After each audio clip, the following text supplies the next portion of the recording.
السلام عليكم ورحمة الله وبركاته.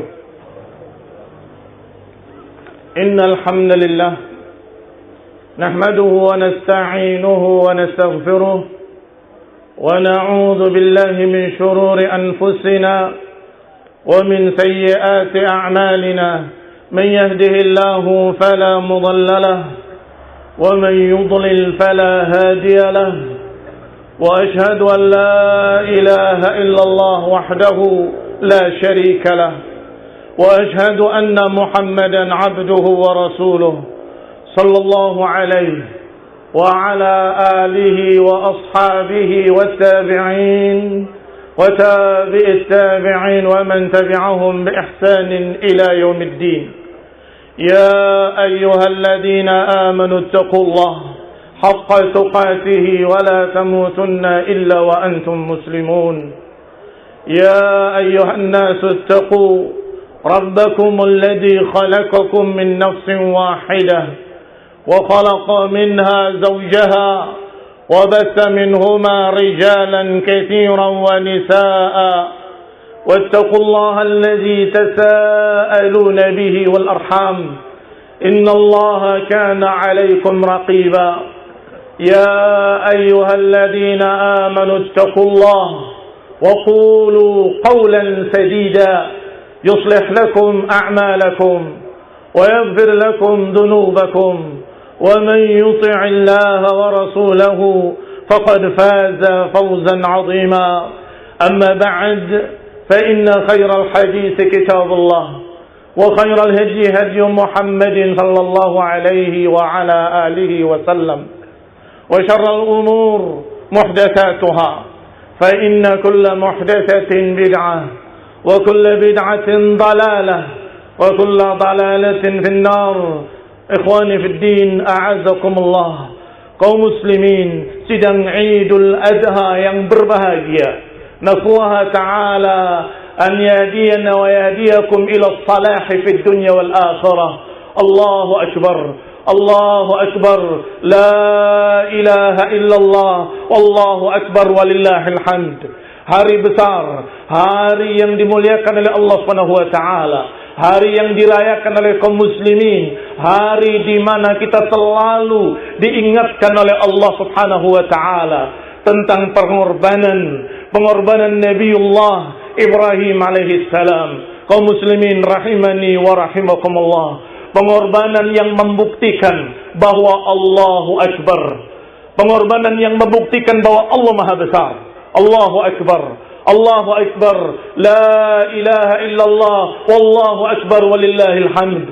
Ketika kita dihadapkan untuk mengorbankan sesuatu untuk kepentingan Allah, untuk kepentingan agama, untuk menerapkan Quran dan Sunnah, maka kita harus membesarkan Allah Subhanahu wa taala.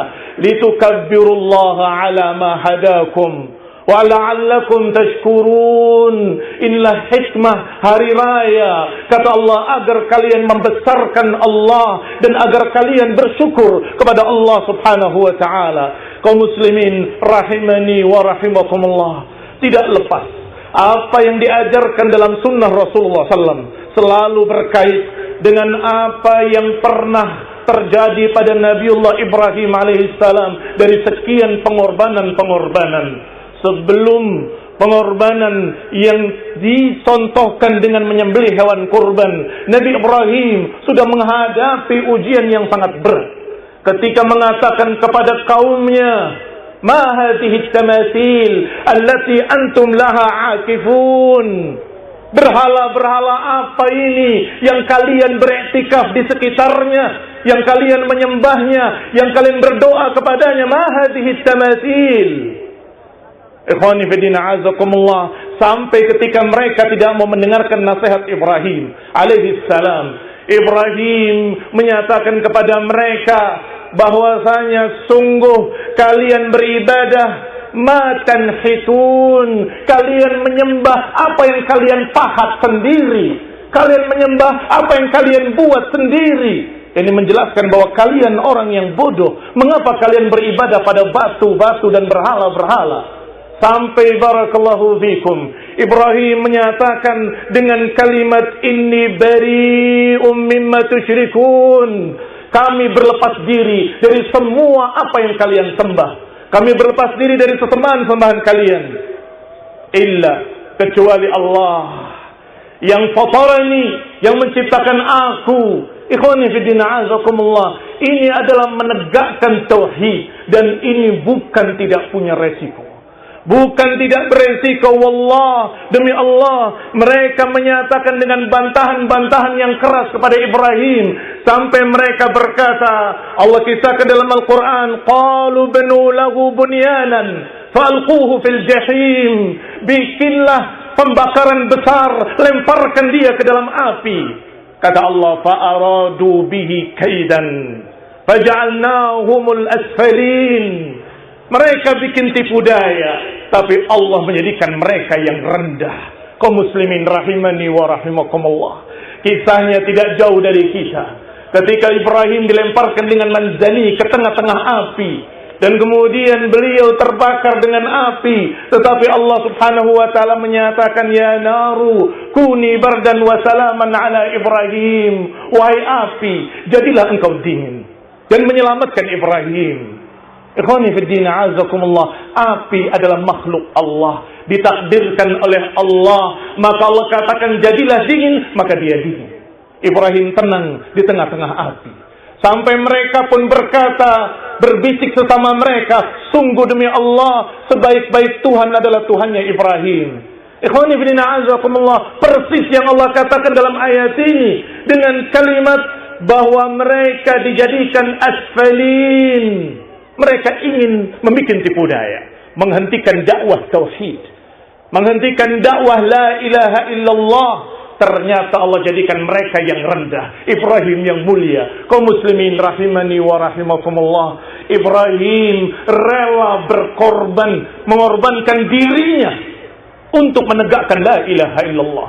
Allahu akbar, Allahu akbar, la ilaha illallah, Allahu akbar walillahil hamd. Dan para anbiya semuanya mengikuti sunnahnya Ibrahim alaihissalam.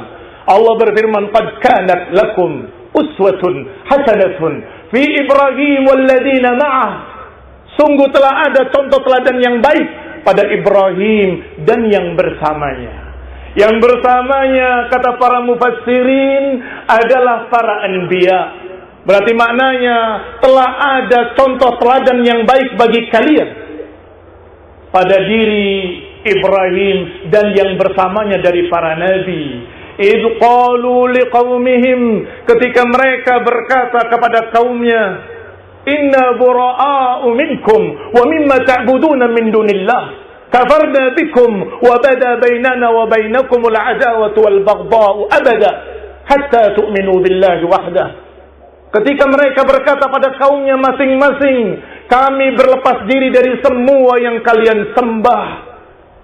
Ikhwani fi din a'azakumullah. Dikatakan kami berlepas diri dari semua sesembahan-sembahan kalian, dan kami ingkari kesyirikan kalian. Kami kufur kepada apa yang kalian sembah. Kami tidak suka apa yang kalian sembah, dan kami akan tetap bermusuhan dengan kalian sampai kalian beriman pada Allah subhanahu wa ta'ala wahdahu, sendirinya. Ikhwani fi din a'azakumullah, kaum muslimin rahimani wa rahimakumullah.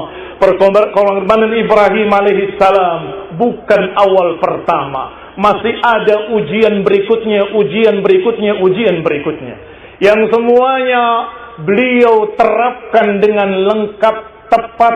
Dan Allah katakan dengan kalimatnya, wa idibtala Ibrahim rabbuhu bikalimatin fa'atammahun. Dan ingatlah ketika Allah menguji Ibrahim dengan beberapa perintah-perintah, fa'atammahunna, dan dia ternyata, kata Allah, menepatinya. Atammahunna, diuji oleh Allah subhanahu wa ta'ala untuk meninggalkan istri dan anaknya Hajar dengan Ismail alaihimassalam biwadin ghairi dhi zar'in 'inda baitil mukarram.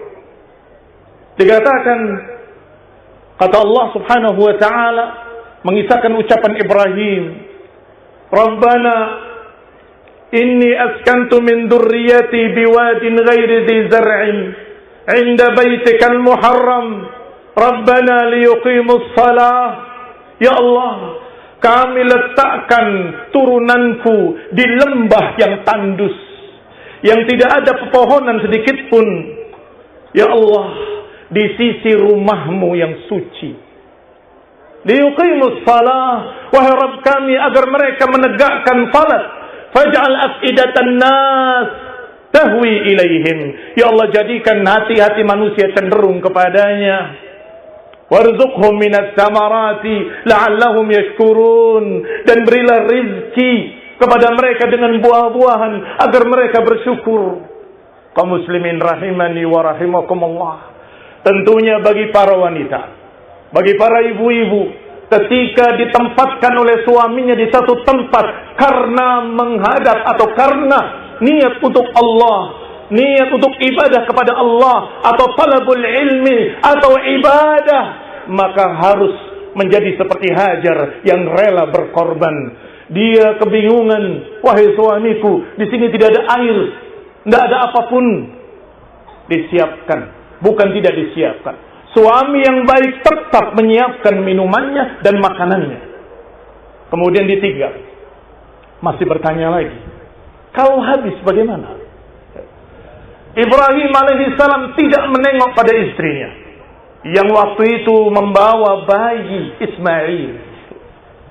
Dipanggil lagi, tidak menengok.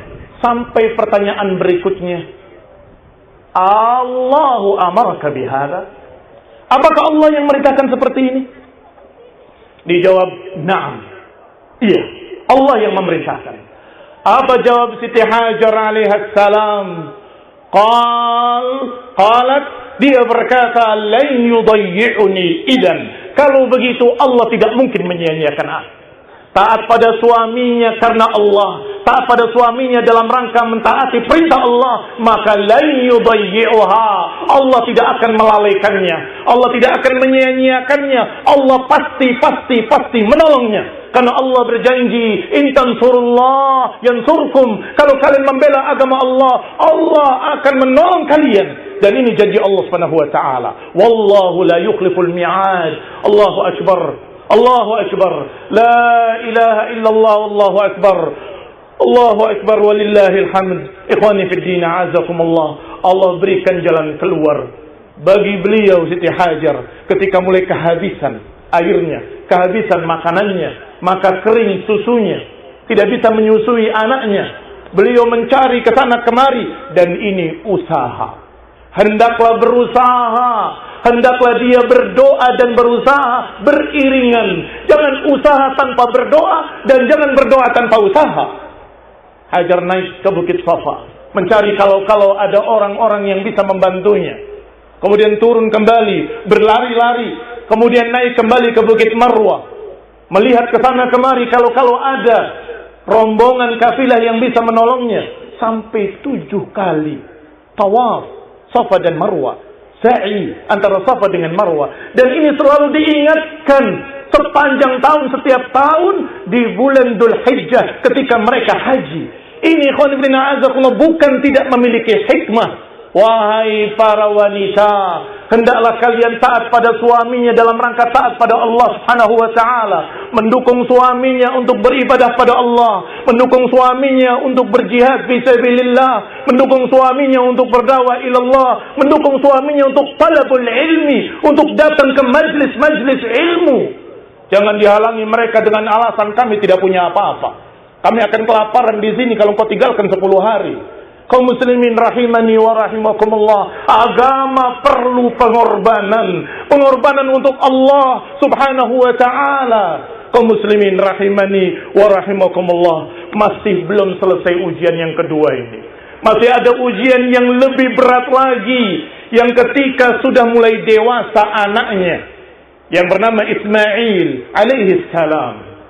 Ibrahim mengunjunginya, bukan tidak mengunjungi sesekali, dan bertanya kepada istrinya karena suaminya tidak ada. Di mana suami? Suamiku sedang keluar. Bagaimana kehidupanmu dengan suamimu? Kata wanita tadi, sungguh kehidupan yang sengsara, susah, begini dan begitu, mengeluh. Maka kata Ibrahim, sampaikan salamku kepadanya dan bilang, rubahlah, gantilah cagak pintu rumahnya. Maka ketika Ismail datang bertanya, apakah ada seorang yang datang? Iya, orang tua begini dan begitu. Itu bapakku. Apa kata dia? Dia mengirim salam kepadamu dan menyatakan gantilah cagak rumahmu. Maka kata Ismail, Abi memaksudkan agar aku mentalakmu, maka aku ceraikan engkau.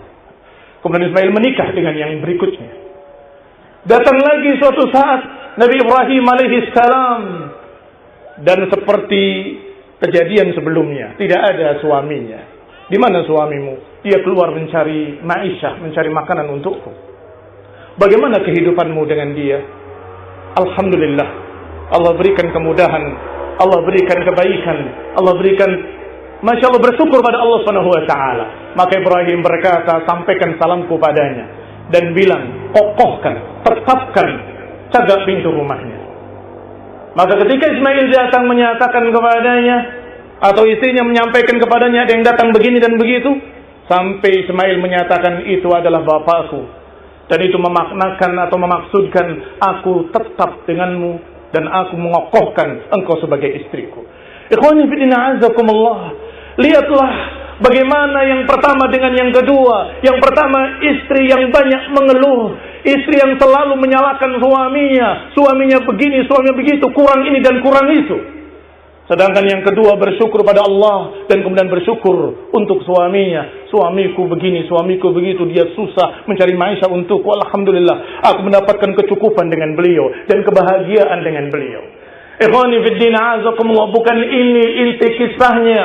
Inti kisahnya ketika Ibrahim alaihissalam melihat dalam keadaan Ismail sudah tumbuh dewasa, alim, cerdas, saleh, taqi, ahli ibadah, Masya Allah, tiba-tiba dia bermimpi, dan mimpi seorang Rasul adalah wahyu.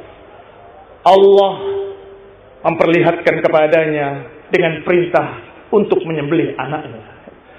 Maka Ibrahim alaihissalam menyatakan kepada anaknya, sebagaimana Allah kisahkan dalam Al-Quran, falamma balagha ma'u sahya qala ya bunay inni ara fil manami anni adbahuk. Ketika anaknya sudah tumbuh dewasa, maka Ibrahim berkata pada anaknya, wahai anakku, aku melihat dalam mimpiku bahwa aku menyembelih engkau. Fanzur madza tara. Bagaimana pendapatmu?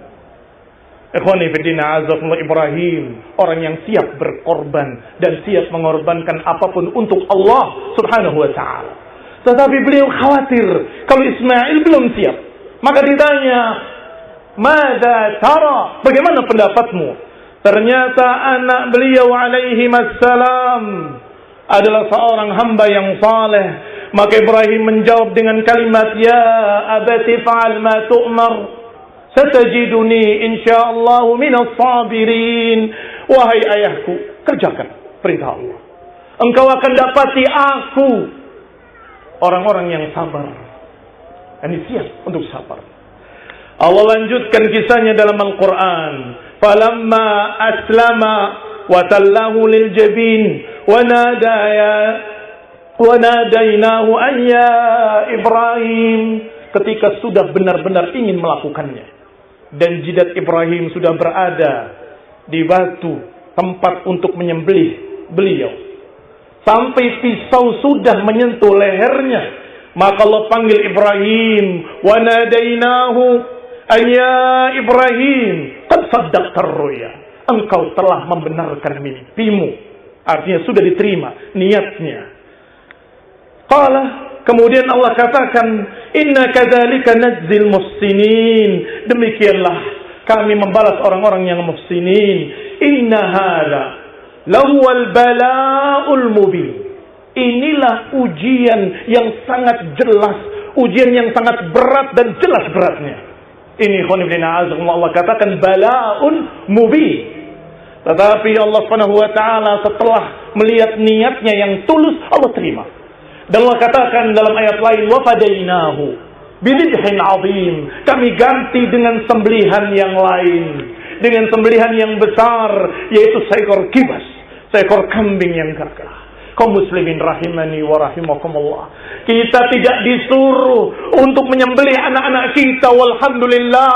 Kita tidak diuji dengan ujian yang berat. Kita diuji hanya ujian yang lebih ringan, jauh di bawah Ibrahim alaihissalam.